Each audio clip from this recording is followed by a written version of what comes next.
Hello everyone, Sony here. So I'm a working professional as well as MS Office and Advanced Excel trainer. I got an experience of 5 years. So in this video, I will make you learn about the basic of MS Excel. Suppose अगर आपको English में ABCD नहीं आता है लेकिन basic grammar भी नहीं आता है तो आप कैसे उसे ढंग से बोल पाओगे, राइट? तो सेम वे में अगर आपको बेसिक ही नहीं पता है एक्सेल के बारे में, उसके एलिमेंट्स के बारे में, so how will you learn it? So इस वीडियो में मैं आपको एक्सेल के बारे में बताने जा रही हूँ. So I will share screen with you.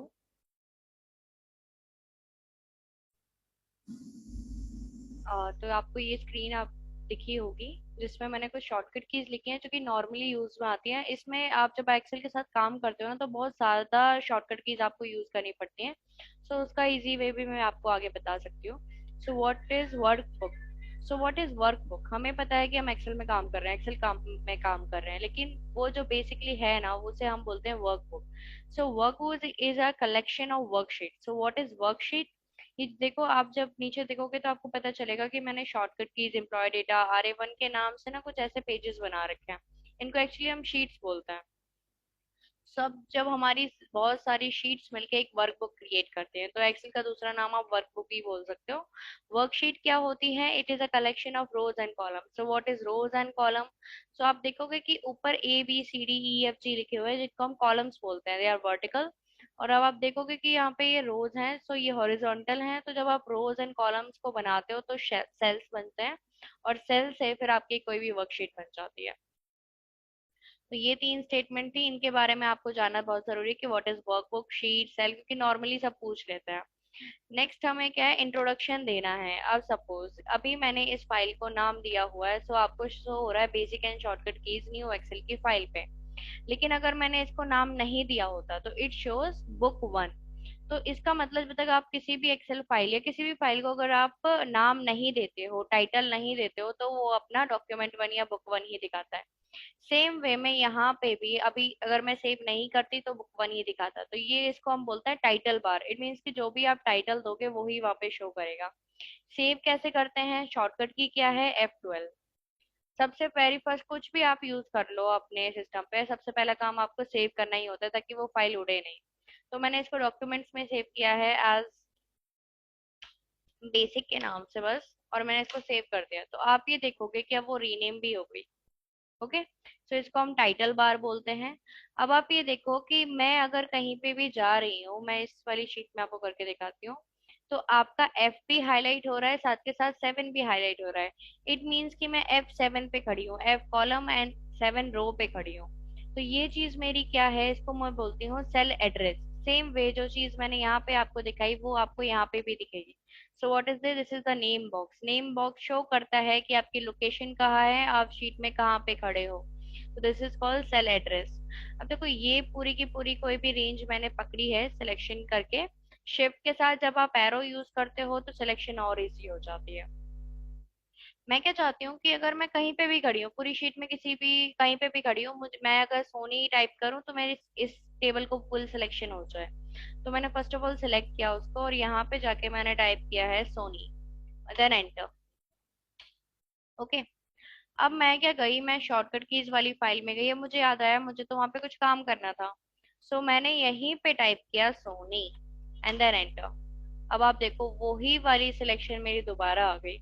तो मीन्स अगर आप एक सिंगल सेल को या a group of cell, a group of cells को हमेशा रेंज बोलते हैं. सो जो रेंज को भी अगर आप देना चाहो तो आप यहाँ पे दे सकते हो नाम वगैरह, वो आपकी मर्जी है. सो ये रीनेम भी आप कर सकते हो. अब आप देखो जैसे मैंने अभी 52 पे क्लिक किया तो एक 52 यहाँ पे दिख रहा है, साथ के साथ 52 यहाँ पे भी दिख रहा था और 166 भी यहाँ पे दिख रहा है. इसको हम बोलते हैं फॉर्मूला बार. एक्सेल का मतलब क्या है? Full of formulas. सो इस फुल ऑफ फॉर्मूलाज वाली शीट में अगर हम कुछ भी टाइप करते हैं तो वो एक तो आपको यहाँ पे दिखेगा जिसको हम बोलते हैं एक्टिव सेल. एक्टिव सेल के पास हमेशा एक बॉर्डर होता है, इसलिए उसको एक्टिव सेल बोला जाता है. और यहाँ पे आप देखो वही चीज आपको फॉर्मूला बार में भी दिखेगी. तो ये बेसिक एलिमेंट्स होते हैं, ये शीट टैब्स वगैरह होते हैं, और ये home tab, insert, page layout वगैरह होते हैं. अब मैं आपको बताऊंगी कि जैसे आप ये देख रहे हो कि यहाँ पे ना एक ये टेबल है. सो इस टेबल को मैं कैसे टाइप करूँ? नॉर्मली अगर आप बहुत ज्यादा लो लेवल पे हो तो आप क्या करोगे, आपके पास ना हमेशा शीट इस तरीके से आएगी, कभी भी आपको कुछ लिखा नहीं आएगा, हमेशा शीट ऐसे खुलेगी। तो आपने सोचा कि डिटेल की सी तो डालनी है, तो मैंने क्या किया, मैंने इस तरीके से लिखने की सोची, नेम ऑफ द एम्प्लॉय, फिर मैंने लिख दिया यहाँ पे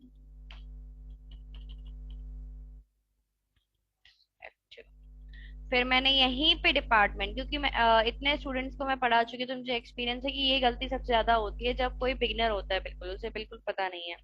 department, basic salary code, employee code, और जब वो एंटर करता है तो वो फिर बाकी डिटेल्स डालने में प्रॉब्लम होती है उसे।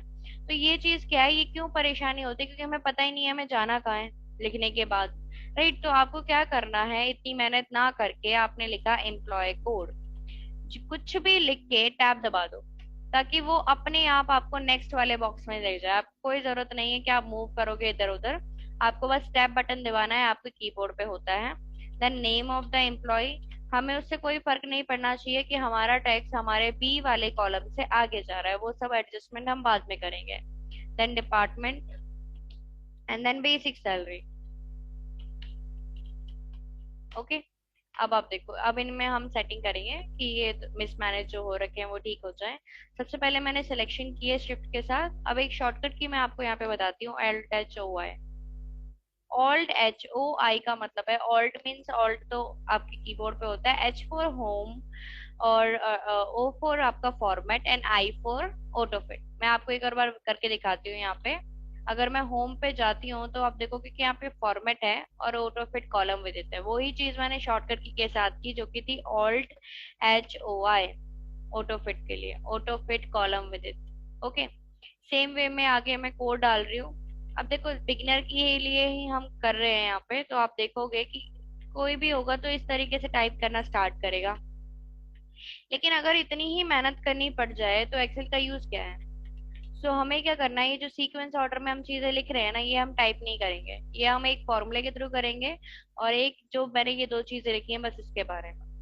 सबसे पहले फॉर्मूला करते हैं, एक्सेल में विदाउट फॉर्मूला आपका कुछ भी काम नहीं हो सकता। सो इक्वल दिस +1, कि मतलब इसमें जब आप 1 प्लस करोगे तब मेरा डेटा वापस आए।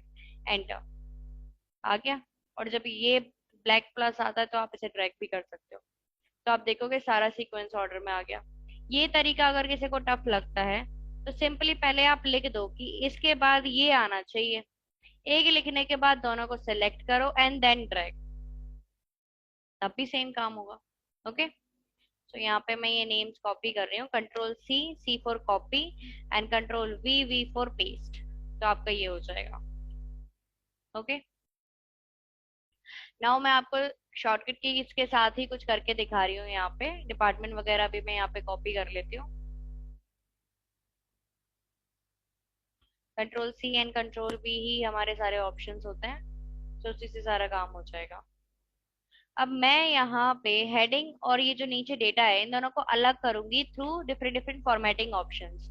सबसे पहले मैंने क्या किया, इसको सिलेक्ट किया, I I will press control B for bold, control I for italic, control U for underline. Okay, उसके बाद मैंने कंट्रोल A प्रेस किया है, control A mean select all. उसके बाद मैं इसको बॉर्डर देना चाहती हूँ, Alt H P A।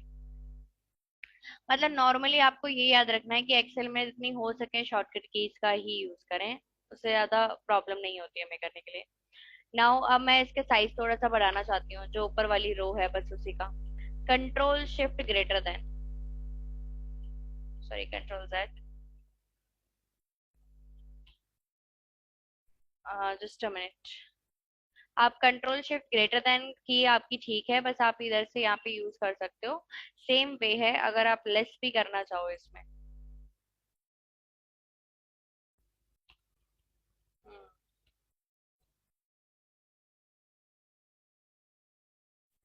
इतना करने के बाद इतना करने के बाद हम थोड़ी सी इसमें कलरिंग वगैरह करेंगे जो कि हमारे होम टैब में नॉर्मली होती हैं।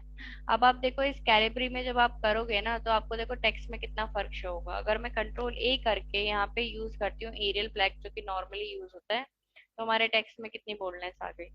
उसके बाद मैं इसको कलर वगैरह दे रही हूँ, जो भी फिल आप देना चाहते हो, टेक्स्ट कलर को कुछ आप देना चाहते हो, तो वो सारे ऑप्शंस आप यूज कर सकते हो। इनको हम अलाइनमेंट वगैरह बोलते हैं, जो कि सिंपली होती है। उसके बाद मैं आपको बताती हूँ कि अगर मैं इसको हेडिंग देना चाहूँ, लाइक मुझे लिखना है एम्प्लॉयज डेटा, वो भी इसके ऊपर, अब मैं कोई कॉलम तो छोड़ना ही भूल गई, रो मतलब इससे ऊपर एक रो चाहिए थी, मैं तो भूल गई। अब मैं दोबारा टेबल बनाऊंगी तो उसमें मेरा टाइम वेस्ट है। सो मैं क्या करूंगी, कंट्रोल प्लस शॉर्टकट की होती है to insert row, control minus to delete a row. अब आप देखो ये आ गया। उसके बाद हमने ये किया है, एंड नाउ मर्जन सेंटर। मर्जन सेंटर से क्या होगा कि जो भी आप लिखोगे वो बीच में ही आएगा, एम्प्लॉय डेटा। ओके। तो ये कुछ ऑप्शंस थे जो बेसिक एक टेबल बनाने के लिए आपको पता होने चाहिए। सो एक बार आप ये, जो भी आपके रेफरेंस में आपको पसंद आया हो तो आप कर सकते हैं एक बार ट्राई।